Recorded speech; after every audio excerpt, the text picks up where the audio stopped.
Hi, I'm Ken Sterling, and this is Sports Media 101. Today, we're going to talk about magic, because magic is really, really important. It's important in radio, it's important in TV, it's important on the stage, it's important in podcasting. Magic is everything, and magic lies in the unknown. And so you've got to trust. We talked about it last week. You've got to trust in the unknown. You've got to embrace the initiations of those you work with, just like they do at Second City and Improv. You remember that conversation.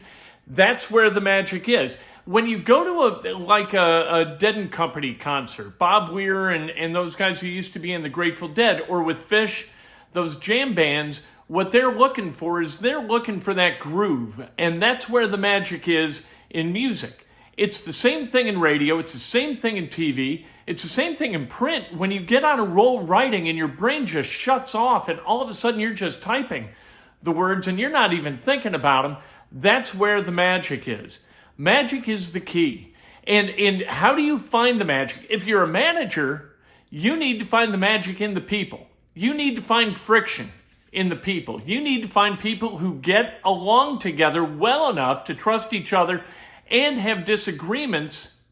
And within those disagreements, that sometimes is where the magic is. Sometimes you have a host who can find magic between him or herself and the callers.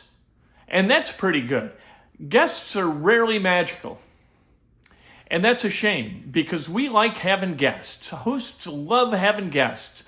But when was the last time you heard an interview between a host, or on TV too, whether it's on ESPN or some kind of long-form sports thing or long-form news thing, for that matter, when was the last time you heard one of those that were magical?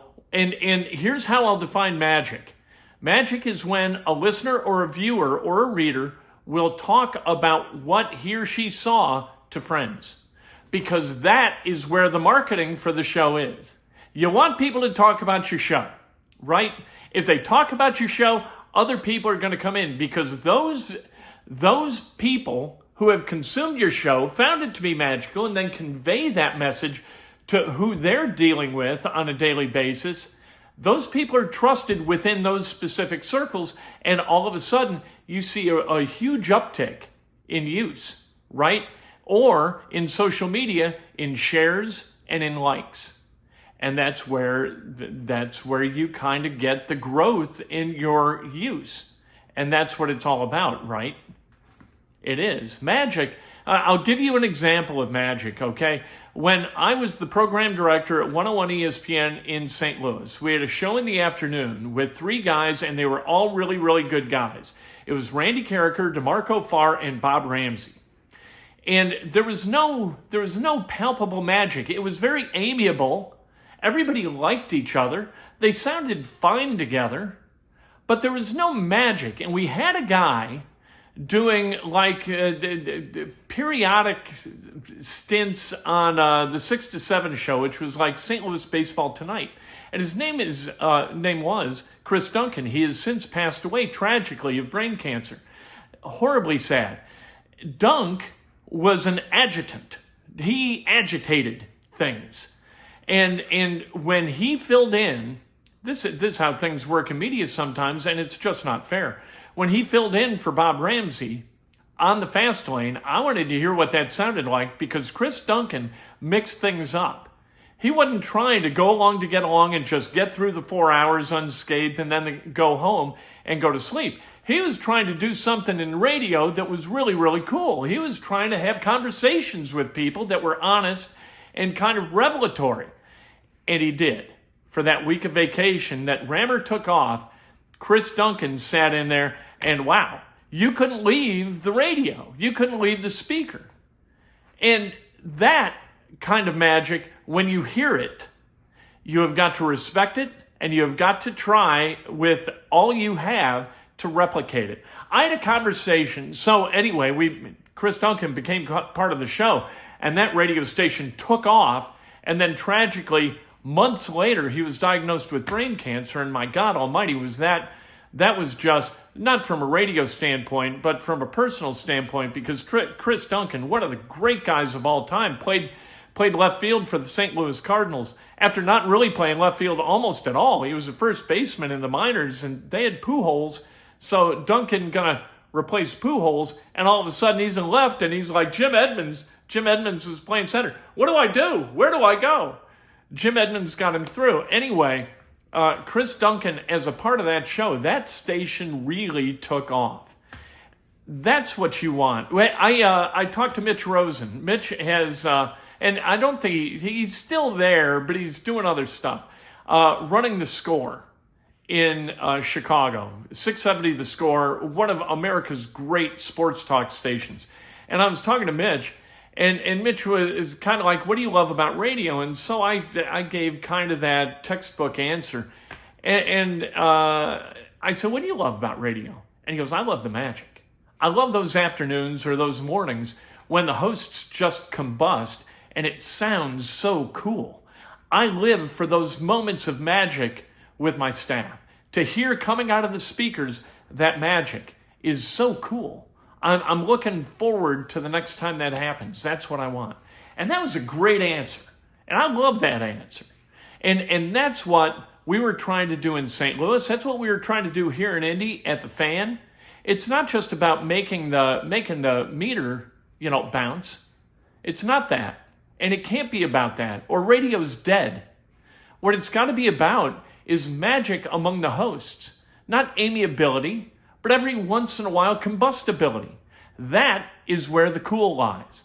And that is where radio really needs to go, and it's where you need to go. If you're a manager, find that. I'll tell you another story.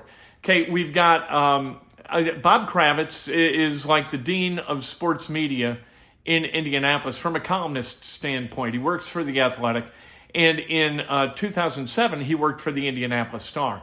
And so when we were going to launch a Fan, I knew I wanted to work with Bob because I really respected Bob. Bob's honest. Bob is not a click whore. That's not what he does. Bob tries to find the truth, and then he tries to tell it in a really interesting way. So we really liked Bob Kravitz. But Bob would tell you this, not the most energetic guy from a performance standpoint. So he needed somebody with energy. Tom Severino, who was my boss, got a bunch of calls from like everybody in town talking about this guy, Eddie White. So anyway, through, I'll tell all these stories at some point, but we hire Eddie. And what I'm hoping is that the over-the-top high energy with Eddie and the sort of low energy of Bob, that somehow these guys would find a way to mesh. And so we put them in a room, put them in a studio, and I said, okay, I just want to hear what you guys think this radio show is going to sound like. And they started. And it was very broadcastery. Like Eddie was trying to be a broadcaster, and Bob was trying to speak in complete sentences. And it was just very, very pedestrian. On a scale of 1 to 10, it was a 5. And the thing that you want least as a manager, you don't want 5 out of 10. You want a 1 out of 10 or you want a 10 out of 10. You want something that is unique and hard to duplicate. Anyway, so I came in, I had an idea. And I said, look, you guys just hang for a minute. We got a technical thing in the booth. We're going to hammer that out. But you guys just hang. And I continued to roll tape.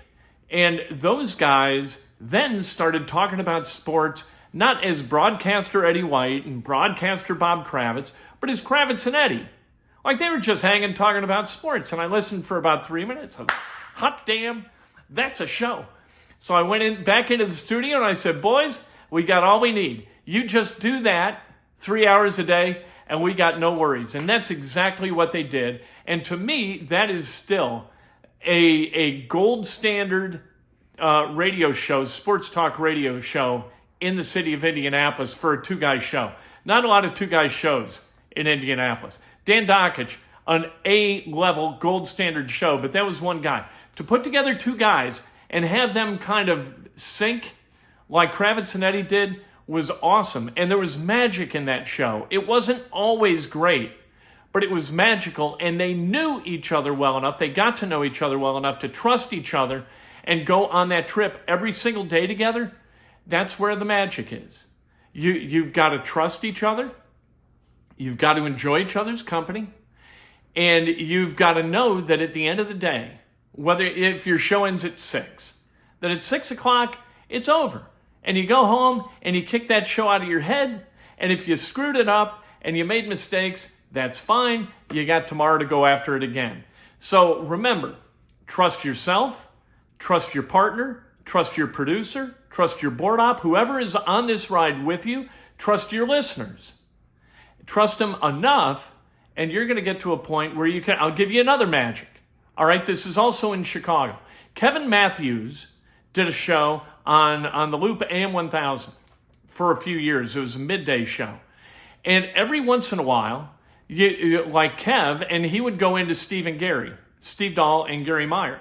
And they'd have this crossover period where they were all in there. And they had a guy named Jim Volkman who did the best Harry Carey impersonation of all time. He was the best. When I impersonate Harry Carey, I'm not impersonating Harry, I'm impersonating Jim Volkman doing Harry Carey. He was beautiful and he was hilarious and it was awesome. And you had Kevin Matthews, who had a character of his own named Jim Shorts. And when Jim Shorts and Harry, and then Gary Meyer did a guy named Cliff that I really, I didn't vibe with except when he was with Jim Shorts. And I'm laughing now. It's been 30 years. And Jim Shorts and Harry, it was all kinds of awesome. It was the best radio I've ever heard. I couldn't wait to tell everybody I knew what was going on with that radio station. You had also on that radio station, you had Jonathan Brandmeier in the morning, who had talked to a guy, I can't remember the guy's name, but he worked at a donut shop, and he had an accent. He was either Afghani or Indian. I can't remember exactly what he was, but they had him do announcements over the L stations one morning, and it was outrageously hilarious. It was so fun. That's the magic. We ought to have blah, blah, blah. Okay, you do it. And you live with the consequences because the reward on the other end is awesomeness, is magical. And the penalty is, you know what? You are no worse than you were going to be if you just sat there making noises all day. It's in the magic that sports media thrives and that your show can thrive, that your station or your podcast can thrive. Don't be afraid of the magic. Go to the light, Carol Ann. Go to the light, Carol Ann. The light is good. Don't fear the light. That's the magic of radio. That's the magic of podcasting. And doing it correctly is not it. Doing it with trust and belief and happiness and joy, that is the first step toward it. I'm Ken Sterling. That's Sports Media 101. We'll talk to you next week, next Saturday. Can't wait for my next episode. I can't wait. I hope you can't wait, but I can't wait.